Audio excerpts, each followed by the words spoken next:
최저임금이 시급기준 9,120원이 됐습니다. 전임 정부의 총 인상률과 비슷한 수치이지만 5년간 인상률의 폭이 연간 16.4%에서 1.5%까지 널뛰기 했다는 측면에서 시장에 훨씬 큰 혼란을 가져다 주었습니다. 문재인 정부의 성장 담론이었던 소득주도 성장이 붕괴된 탓에 부동산 갈등, 직업별 갈등, 젠더 갈등 등 국민이 갈라져 싸우는 상황이 발생했던 것입니다. 슬그머니 사라진 소득주도 성장의 구호를 대체하는 한국판 뉴딜 2.0 또한 갈수록 우려되는 지점이 있습니다. 메타버스에 대한 투자에 2.6조 원을 늘리겠다고 발표했습니다. 벌써부터 K 메타버스라는 용어가 등장하기 시작했습니다. 정부의 뉴딜이 우리 메타버스 시장의 갈라파고스화를 추구하는 방향으로 진행되지 않았으면 좋겠습니다.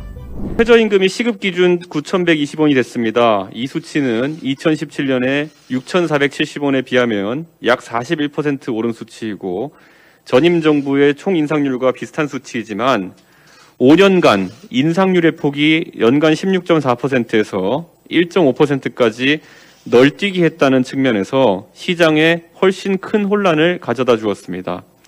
첫 해 16.4% 인상으로 인해 키오스크로 대체된 일자리는 1.5%로 인상폭을 낮추어도 돌아오지 않았습니다. 2017년 7월 15일, 오늘부터 4년 전 최저임금의 16.4% 인상으로 이 논란은 시작되었습니다. 이틀 뒤인 7월 17일 문재인 대통령께서는 당장 내년도부터 경제 성장률을 더 높여주는 효과가 생길 것으로 전망된다고 하셨습니다.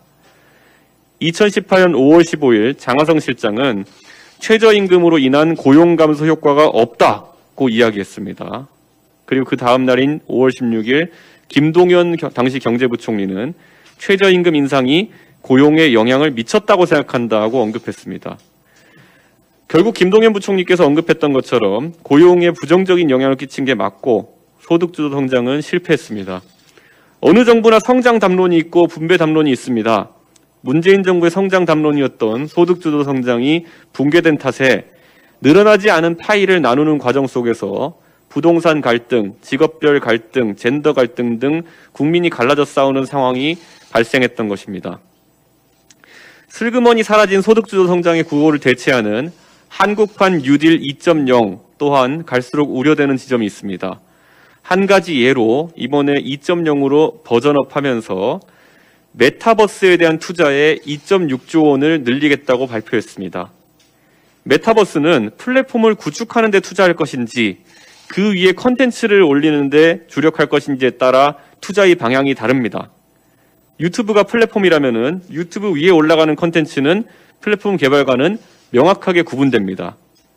벌써부터 K 메타버스라는 용어가 등장하기 시작했습니다. 정부의 뉴딜이 우리 메타버스 시장의 갈라파고스화를 추구하는 방향으로 진행되지 않았으면 좋겠습니다. 그리고 메타버스에 대한 적극적인 투자를 위해서는 여러 가지 규제 혁파가 선행되어야 합니다. 메타버스라는 개념이 아전인수격으로 사용되고 있지만 이미 하나의 메타버스 플랫폼으로 자리 잡은 마인크래프트에 대해서는 셧다운제로 인한 규제가 적용되기 시작했습니다. 한쪽에서는 엑셀을 밟으면서 한쪽에서는 급브레이크를 밟는 정책으로는 민간에 확신을 주기 어렵습니다. 우리 당의 허은하 의원도 최근 셧다운제에 대한 폐지 법안을 최근 냈고 민주당에서도 개정과 폐지에 대한 의견들이 있는 것으로 알고 있습니다. 메타버스 활성화를 위해서라도 이런 셧다운제에 대한 수정이 있어야 할 것입니다.